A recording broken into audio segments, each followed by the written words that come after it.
Colegiados en la tarde. Cada semana la actualidad de un colegio oficial, su trabajo, retos, todas las cuestiones que interesan a los profesionales y a la sociedad en Colegiados. COPE Comunidad Valenciana. Estar informado.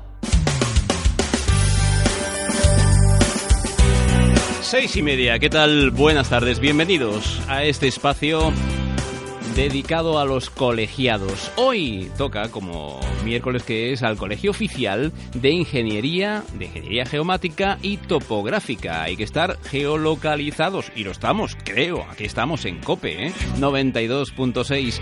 Juan Pablo Navarro. Buenas. Buenas tardes, Vicente, ¿cómo va? Muy bien, perfectamente. Estamos absolutamente geolocalizados, ¿no? Creo, ¿eh? Así es. Estamos muy bien localizados. Y hoy, además, por supuesto, tenemos también a Juan García Palau, vocal territorial de la Comunidad Valenciana y Murcia, del Colegio Oficial de Ingeniería Geomática y Topográfica. ¿Qué tal, Juan? Hola, buenas tardes. Bienvenido. Muy bien, sí. Todo bien también, ¿no? También. Geolocalizado. Bueno, cuéntanos, Juan Pablo, tenemos, no sé, ese buzón de consultas, si ha echado humo o no.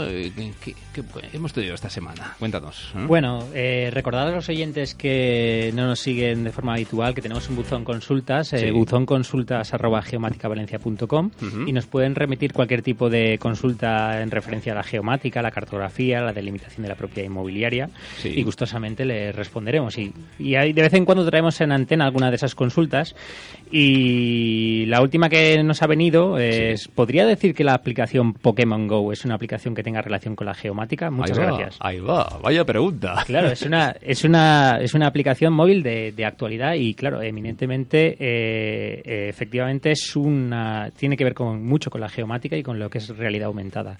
Si te acuerdas, en el programa anterior hablamos de los sistemas que incorporaban los dispositivos móviles. Pues, bueno, utiliza eso, tanto el GPS, brújula digital, sistemas inerciales y junto con la cámara para realizar realidad aumentada podemos visualizar los Pokémon, ¿no? Y poder cazarlos, ¿no? Bueno, entonces sí que se utiliza en cualquier caso, ¿no? Ese tipo de... Por comentarte un tema, justamente el creador de Pokémon Go, que es John Hank, fue el creador de Google Earth, o sea que tiene que ver... Que sabe de qué va esto. Sabe de qué va esto. ¿Este hombre también es topógrafo y eso? ¿O qué? ¿O no lo sabemos? No lo sabemos. A ver. Pero seguro que tiene muchos conocimientos de ello, ¿no? Así es. Bueno, pues tenemos hoy que hablar de fotogrametría.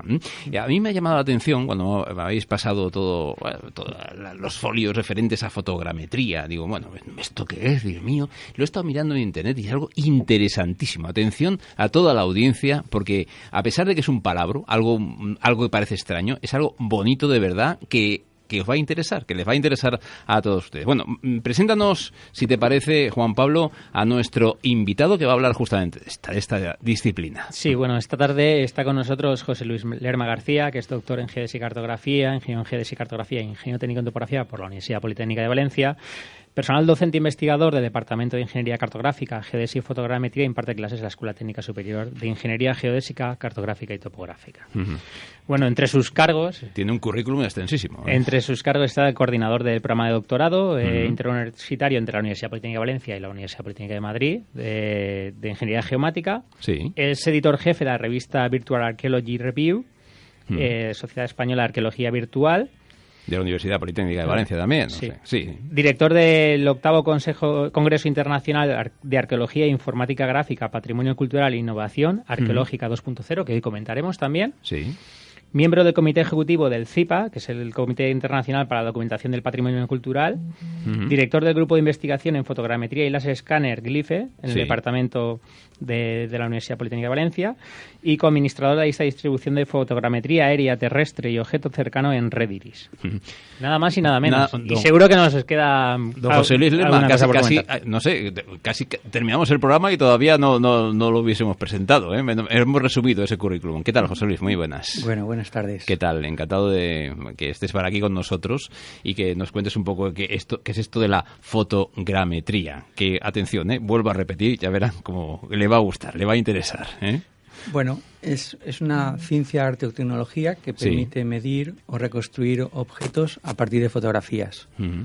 Entonces, claro, cualquier usuario, en tanto que haga más de una fotografía, pues está en capacidad de poder medir o de hacer una reconstrucción 3D de cualquier cosa que se le ocurra. Esto, el futuro, no sé si el presente, en el futuro ya se podrá hacer, o sea, podremos hacer una fotografía 2, 3, 4, incluso una detrás de otra y al final hacerlo un 3D de algo en concreto. Es presente. Es presente ya. Sí. Hace unos años era bastante complicado, ahora se ha solucionado por la potencia de los ordenadores. Sí. Y el futuro es que cada vez va a haber más 3D. Cuando hablo de presente para el usuario en general, o todavía no tanto, ¿eh? ¿El usuario ya puede hacer eso? ¿Podría hacer eso? ¿Ya hay programas para este tipo de cosas? El usuario ya lo puede hacer. Sí. Lo único que pasa es que hace falta saber cómo se tiene que hacer. Pero software existe. Sí, que es lo difícil, ¿no? Y es lo complicado. El instrumental básico también existe, que es la cámara digital. Sí. Y ahora todo el mundo dispone de cámaras digitales, bien sea con el móvil o con cualquier otra cámara. Sí. Y lo importante es, repito, saber cómo se tiene que hacer. Ajá. Bueno, algunas coordenadas nos vas a dar. Voy a dar unas pistas para que todo el mundo pueda reconstruir cualquier cosa en 3 dimensiones. Bueno, esto es tremendo y después incluso se pueda imprimir, ¿no? Y podamos desarrollar, cualquier cosa, ¿no? A día de hoy, si no imprimes en 3D, estás acabado. ¿Han visto, queridos oyentes, como sí va a interesar mucho este asunto de la fotogrametría? ¿Cómo se desarrolla el láser escáner? Juan Pablo, nos comentabas algo del láser escáner, que yo creo que sí, es importante esto. Sí, bueno, el láser escáner al final entraría aparte dentro de lo que es fotogrametría. Lo hemos comentado también en algún programa anterior. Pues es un sensor que nos permite pues generar un modelo 3D de ya sea un objeto o una escena. Sí. Pues al final mediante unos haces láser, ¿no? Entonces podríamos reconstruir en 3 dimensiones pues ese objeto, escena, por ejemplo. Esta sala en la que nos encontramos, podríamos hacer un modelado de la sala con nosotros dentro. Ya, con nosotros incluidos. Sí, pero lo más importante sobre todo es incidir en el tema de la métrica, ¿no? Sí. Porque así hacer distinción, como puede ser, por ejemplo, una aplicación que la gente está habituada a utilizar, como pudiera ser Google Street View. Yeah. Que al final ahí no puedes aplicar métrica, pero bueno, utilizando técnicas de fotogrametría podríamos medir y utilizar métrica, ¿no? En esta tecnología. Láser escáner, suena fenomenal, pero cuéntenos cómo funciona esto del láser escáner. Va por puntitos y cosas de estas, ¿no? Algo parecido. Es un instrumento que lanza un rayo. Sí. El rayo rebota contra una superficie, entonces el instrumento lo que hace es medir con el tiempo que le cuesta al rayo ir y volver, y a partir de ese tiempo sabe los ángulos con los que se ha lanzado el rayo, entonces ángulos, distancia, tiempo, calcula la coordenada, y esto se repite de manera millones de puntos por segundo. Entonces, claro, en muy poco tiempo eres capaz de obtener una ingente nube de puntos. Entonces esa nube de puntos es la que luego nos permite generar un modelo 3D y sobre el modelo 3D sobre el que se texturiza y sobre el que se trabaja. Bueno, cuidado porque esto que lo hemos podido ver en alguna ocasión en vídeos y seguramente recordarán nuestros oyentes pues algún juego digital donde se puede ver esto, ¿no? Donde se puede apreciar esto que estamos hablando de la fotogrametría. Puede ser para grandes dimensiones, incluso para pequeñas dimensiones la fotogrametría. Es decir, que si queremos hacer un árbol en 3D, se puede hacer, ¿no? Totalmente.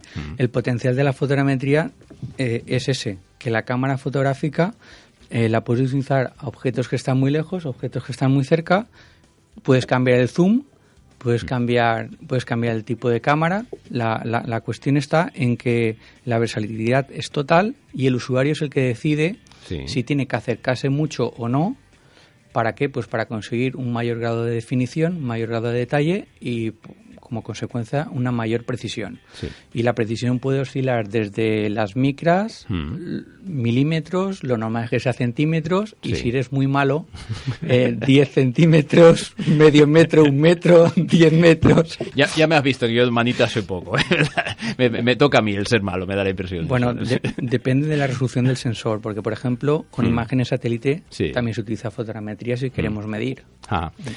Quizá sería saber un poco si es interesante la utilización de estas tecnologías para temas patrimoniales, arqueológicos y tal, que es quizá lo fundamental de todo, ¿no? Sí, en principio, vamos a ver, como se trata de coger información de objetos existentes o de partes de objetos existentes, de yacimientos o demás, y poder reconstruir en 3D dicho objeto. Entonces, en principio, claro, todo aquello que es patrimonial, donde tú quieras actuar sobre, por ejemplo, estabas comentando antes, en gran precisión o pequeña precisión, puedes actuar sobre un monumento histórico, llámese una iglesia o llámese un monumento histórico artístico protegido, una fachada bastante relevante, o un pórtico, o también puedes actuar sobre, por ejemplo, una rotura, una fisura, digamos, de una viga en precisión milimétrica. Y conocer exactamente. Y conocer exactamente cómo es la fisura, el grado de incidencia que tiene esa fisura, dónde ha roto, o sea, exactamente poderlo medir en coordenadas reales, ¿no? Entonces, claro, eso y la reconstrucción que conlleva el saber, el poder documentar el tema del patrimonio, pues claro, es un aspecto fundamental, la aplicación de esas técnicas a esta área. Me gustaría puntualizar una cosa, y es que la Carta Internacional sobre Conservación y la Restauración de Monumentos y Sitios, conocida como Carta de Venecia en 1964, apuntaba en su artículo número 16 que los trabajos de conservación, de restauración y de excavación irán siempre acompañados de la elaboración de una documentación precisa, en forma de informes analíticos y críticos ilustrados con dibujos y fotografías. Es decir, la aplicación de la fotogrametría a la documentación del patrimonio no es una cosa nueva, sino que es una cosa que ya lleva su tiempo. Lleva su tiempo y además que cada vez es más importante, porque no hace falta tan solo para los trabajos de conservación y restauración, sino ahora sobre todo para las labores de divulgación del patrimonio. Es decir, hasta hace muy poco la divulgación se limitaba a fotografías, y ahora ya es puramente el 3D y el usuario puede seleccionar la parte del objeto que le interesa, puede navegar, puede extraer más información. Por ejemplo, la reconstrucción. Cuando un edificio o algo está en ruinas y hay que reconstruirlo, ¿podría la fotogrametría pues ayudar mucho? Y de hecho está ayudando, ¿no? Tengo entendido. Es fundamental. Por eso la importancia de tener las fotografías. Es decir, antes de que se derrumbe, si tuviéramos fotografías de partida, podríamos en cualquier momento reconstruirlo. Esto se hizo en la Segunda Guerra Mundial, en Alemania, y bueno, y ahora está muy en boga también lo que está sucediendo con el ISIS en los países árabes. Entonces, pues gracias a las fotografías se puede reconstruir el patrimonio. Pero lo importante es documentarlo bien para en cualquier momento ser capaces de recuperarlo. Esto que se está destrozando, ¿es posible que podamos recuperarlo en cierta manera gracias a esta técnica? Nosotros lo podemos recuperar de manera virtual. Y luego ya reconstruirlo, que claro, no es lo mismo, evidentemente, pero podemos reconstruir. Sí que podemos, gracias a esta tecnología. Claro, porque también es importante lo que estábamos comentando antes, la incidencia de la métrica. Es decir, nosotros cuando generamos un modelado en 3D, lo generamos con una métrica en la cual tú, por coordenadas o por puntos, puedes analizar o puedes discernir todo su conjunto geométrico. No estamos hablando de un renderizado, de una foto texturizada, no, estamos hablando de un volumen real, a escala real, en el cual tú puedes trabajar. Entonces, claro, sobre ese volumen, luego tú lo puedes, con las técnicas correspondientes, tú luego lo puedes reconstruir ese edificio perfectamente. Pero estos edificios han sido ya fotografiados, o sea, tenemos la posibilidad de esos edificios que han sido destrozados por este terrorismo, e incluso otros edificios que están en estos momentos en ruinas, que no tienen nada que ver con el terrorismo, pero que poco a poco, por el paso del tiempo, llegan ahí. ¿Ya han sido fotografiados previamente? ¿Tenemos fotografías para poder hacer una reconstrucción o no? Es complicado. Depende del lugar, monumento o sitio. Una buena política... La mejor política de conservación es hacer una buena documentación. Claro. Si en cualquier momento dispusiéramos de fotografías, podríamos reconstruirlo. ¿Las tenemos? ¿Tenemos en estos momentos de nuestro patrimonio histórico esas fotografías para poder hacer una reconstrucción en el futuro? De los bienes singulares tenemos, pero no de todos. Ya. Y lo importante de esto es que si se popularizara, se podría recuperar cualquier pieza. O sea, no tan solo la fachada principal o el capitel corintio de un determinado monumento, sino que mediante estas técnicas se podría recuperar todo. Sí. Para que la gente se haga una idea, por ejemplo, si ocurriera una catástrofe como hace unos años ocurrió, por ejemplo, en Lorca, si todo hubiera estado documentado, habría posibilidad de poder reconstruirlo, ¿no? Tras el sismo, ¿no? Sí. Incluso también como ejemplo podría ponerse el caso de, por ejemplo, de las cuevas de Altamira. De las cuevas de Altamira se generó un modelo, que se ha generado una cueva paralela, que realmente no son las cuevas de Altamira, que se generó mediante fotogrametría, ¿no? Es decir, que cuando ocurren ese tipo de catástrofes, si hubiésemos tenido, y de hecho lo deberíamos de tener, si hubiésemos tenido esas fotografías, pues mucho más rápido y más fácil de reconstruir, ¿no? Quizá. Y además, lo bueno es que esto puede pasar en cualquier momento. Claro. Muchas veces el patrimonio es noticia cuando sucede un acto vandálico. Por ejemplo, en un jardín que se ha roto una escultura. Sí. Entonces, la escultura esa se puede recuperar en tanto que se haya sido fotografiada, sin ningún problema. Bueno, hablamos de todo lo referente a terreno, hemos hablado también de restos arqueológicos, patrimoniales, pero cualquier cosa, ¿no? La fotogrametría sirve para, lo que decíamos antes, para cualquier elemento. Antes hacíamos mención, yo abrí ya incluso programa hablando de los juegos, de los videojuegos. ¿Utilizan la fotogrametría para estos juegos virtuales que estamos viendo que están sobre el terreno? A veces juegos de guerra o algo similar. ¿Se utiliza la fotogrametría? Para videojuegos y para películas. Y para películas. En tanto que se quiere hacer una reconstrucción fiel del escenario, se usa la fotogrametría. Sí. Es que si fuera una reconstrucción mal hecha, no se llamaría reconstrucción fotogramétrica o no se llamaría fotogrametría. Y las películas, no sé, ¿recuerda alguna película que se utilice especialmente la fotogrametría? Porque aparecerá ahí el personaje con un fondo, que no sé de qué forma será y tal, y después el fondo se añade, ¿no? Por la fotogrametría. ¿Alguna película que recordar y que podamos aquí hablar? Yo creo recordar, por ejemplo, en la saga Matrix, creo que la primera película, no sé, bueno, se utilizó bastantes cámaras a modo de anillo alrededor del personaje cuando se aparecía en cámara lenta, y a partir de la segunda imagen ya utilizaron métodos fotogramétricos mediante distintas cámaras simultáneamente para generar el modelo. Cierto. Sí. La película Matrix sería a lo mejor ¿recuerda alguna más, profesor? O que la gente diga, oye, pues ya sé lo que es más o menos esto de la fotogrametría gracias a la película. Por lo menos a los videojuegos seguro. ¿Sabe qué pasa? Que yo me centro en la técnica más que en la difusión de la técnica. Sí. Y es verdad, uno al final no se fija en lo propio, lo que hacen los demás. Pero en videojuegos sí. En videojuegos tengo entendido que hay alguno, por ejemplo, que que es el Star Wars, creo recordar, que se utiliza mucho la fotogrametría para esto, ¿no? Es decir, que, bueno, vemos que se utiliza para todos los sectores o diferentes sectores que hemos hecho referencia, sí. Por ejemplo, a la hora de, no solo para modelizar el terreno, sino también para modelizar personajes o para reconstruir personajes virtuales. Sí. Entonces, yo conozco empresas en Inglaterra que se dedican a escanear a artistas de cine y los llegan a escanear a una resolución, una réplica prácticamente igual a la realidad, y bueno, y luego los reconstruyen virtualmente las películas, es decir... o sea, que no solo únicamente es el escenario, sino también el propio personaje. Sí. Incluso el textil, la ropa que llevan también se puede modelizar en 3D. Sí. Y se modeliza en 3D. Bueno, ya estamos aprendiendo un montón de cosas. Oye, en Hollywood se trabajará mucho. Ahora hay gente súper experta en este asunto, ¿no? ¿O qué? De Hollywood eran las películas que estaba hablando. Por eso. Lo que pasa es que cuando hablas con ellos no te dicen la película que están escaneando. Y profesor, tú como doctor y tal, ¿no te han llamado nunca de Hollywood para este tipo de trabajos o qué? Sí que tengo alumnos que han participado en empresas que han hecho la reconstrucción 3D. Entonces, de eso me siento orgulloso. Ajá. Claro.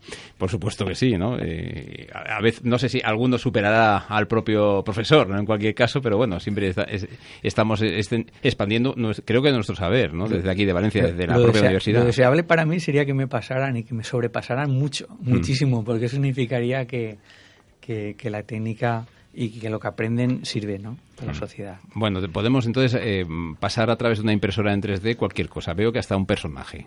Absolutamente. Todo el mundo. Incluso en las tiendas actualmente no hace falta que vayas. Te pueden hacer unas fotografías y directamente determinar la talla que te hace falta. Entonces eso es fotogrametría también. ¿Cómo ves el futuro de la fotogrametría? O sea, esto es el presente, pero ¿hasta dónde vamos a llegar con esto? El futuro es que todo va a estar cuantificado métricamente, y directamente no hará falta que te pruebas de que vayas físicamente a los sitios, porque todo va a ser realmente virtual. La fábrica va a ser virtual, los coches van a ser virtuales, las construcciones, antes de ir a un sitio te vas a imaginar cómo quieres que sea la construcción, incluso sin haber tocado el sitio. ¿Por qué? Porque la reconstrucción es tan fiel a la realidad. Entonces yo veo que el futuro es muy prometedor. ¿Llegará un momento que da igual que estemos al otro lado del mundo o no, porque va a haber algo exactamente igual?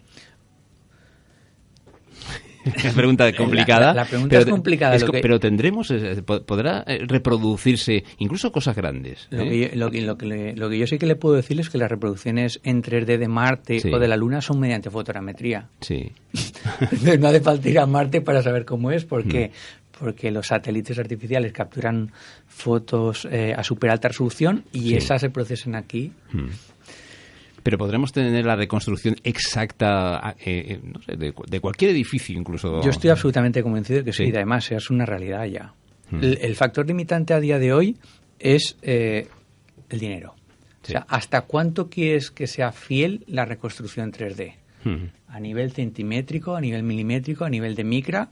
Entonces es una cuestión de dinero, y eso condiciona el que utilices unos recursos o unas soluciones u otras. Pero poder ser es posible. Las impresoras que conocemos ahora no son unas impresoras que reconstruyen tal cual, pero todavía el papel, ¿no? O algo parecido, o ya reconstruyen el material que debe ser. Las impresoras 3D están evolucionando a marchas exageradas. Exageradas, y ahora ya es posible reproducir en distintos materiales, en resina. Y el otro día me comentaban que era posible imprimir en hormigón para edificación. Y yo creo que también existen en madera. Y yo creo que el límite de la impresión 3D no ha llegado. Y a partir de muy pronto cada usuario podrá hacerse su propio diseño y su propia solución 3D. Y no solo verlo en pantalla, en un ordenador, sino realmente construírselo. Ya. Eso va a ser una ventaja tremenda, ¿no? O desventaja, depende de lo que si lo quiere tener doble o no quiere tenerlo doble. Por poner ejemplos, incluso hasta para temas de médicos, para reconstrucción de órganos se está hablando. Hay investigaciones para reconstruir incluso válvulas del corazón, o incluso para tema de huesos, reconstrucción. Por ejemplo, nosotros actualmente con el doctor Miranda del Hospital Interuniversitario La Fe estamos monitorizando la deformación craneal de los niños, ¿no? Ver cómo mediante una solución económica, mediante una cámara digital, es el cráneo del niño se va corrigiendo con las pautas que indica el doctor. Entonces esto es un proyecto totalmente revolucionario porque no hace falta ni utilizar rayos X ni que el niño pase por una situación un poco delicada, ¿no? Mediante una solución 3D, técnicas indirectas, una cámara fotográfica, el doctor ve en el ordenador directamente si la deformación del niño sigue los estándares o no. En el caso que no, pues entonces hay que tomar medidas y utilizar cascos o medidas correctoras o lo que sea. Juan Pablo, veo, nuestro invitado de hoy es excepcional. Me parece interesantísimo. Y yo creo que aprovechando que está hoy con nosotros, podría comentarnos un poco el próximo congreso que va a tener lugar en Valencia, de Arqueológica 2.0, que es el Congreso Internacional de Arqueología e Informática Gráfica, Patrimonio Cultural e Innovación. Pues nada, tenemos la suerte de contar con la Sociedad Española de Arqueología Virtual y la red Innova. Entonces hemos establecido como lema del Congreso documentación 3D avanzada, modelizado y reconstrucción de objetos patrimoniales, monumentos y sitios. Entonces, contamos con 150 expertos, sesiones paralelas, tendremos 50 presentaciones orales. Sí. Y me gustaría destacar que contamos con tres conferenciantes de primer nivel, como son Roberto Scopiño, que es director del Instituto del Consejo Nacional Italiano de Investigación. Sí. O, por ejemplo, podemos contar también con el profesor Herbert Masner, director ejecutivo del Centro para la Virtualización y Tecnologías Espaciales Aplicadas. O también podemos contar con Pedro Santos, jefe del Centro de Competencia para la Digitalización del Patrimonio Cultural en la Fundación Fraunhofer. Es decir, vamos a contar con expertos de primer orden mundial y luego también tenemos compañeros de distintas instituciones que van a apoyar y van a contribuir a difundir hasta qué punto la reconstrucción del patrimonio es posible a día de hoy o no. Bueno, va a ser los días 5 al 7 de septiembre en el campus de Vera, en la Universidad Politécnica de Valencia. El lema es documentación 3D avanzada, modelado y reconstrucción de objetos patrimoniales, monumentos y también sitios. Sí, relacionado con el tema que traemos hoy, en el día de ayer salió una noticia que en tanto ayer por la tarde como en el día de hoy ha aparecido en distintos medios, en relación con lo que es la fotogrametría, ¿no? Y el caso de Hacienda, ¿no? Sí, madre mía. De hecho es que lo estuvimos hablando en el programa anterior, ¿no? Pues le hemos dado ideas. mediante el artículo habla sobre mediante fotogrametría, ¿no? Mediante imágenes satelitales, fotografías aéreas y drones, pues han conseguido localizar, ¿no? Identificar pues modificaciones de los inmuebles, ¿no? Ampliaciones, ya sea piscinas y demás, sobre todo para regularizar el impuesto de bienes inmuebles. Esta la parte buena o mala, según se mire. Bueno, la parte buena, sin duda alguna, ha sido el invitado de hoy aquí a Colegiados, José Luis Lerma García, doctor de geodesia, cartografía, de fotogrametría. Hemos hablado de ese palabra que al principio no sabemos qué era, pero ya sabemos qué es, y es algo que creo que va a acompañarnos en el futuro, me da la impresión, José Luis. Gracias por la invitación. Muchísimas gracias por estar aquí en la COPE y, por supuesto, también a Juan García Balau. Gracias, Juan. Muchas gracias. Y vamos a recordar lo del buzón, si te parece, Juan Pablo, para despedir. Tenemos un buzón de consultas. Sí, nos pueden repetir al correo electrónico buzonconsultas@geomaticavalencia.com y les responderemos y traeremos algunas en antena. Recordad que en septiembre volvemos, avanzamos que traeremos muchas sorpresas, nuevas secciones, invitados de especial interés y nuevos temas, y bueno, que estamos ahí. Ahí estaremos. Bueno, agosto hay que descansar un poquito, pero después sigue la topografía en pie, faltaría más. El Colegio Oficial de Ingeniería Geomática y Topográfica. Juan Pablo Navarro, gracias. Muchas gracias, por supuesto, a los invitados aquí en COPE, en el 92.6 Colegiados.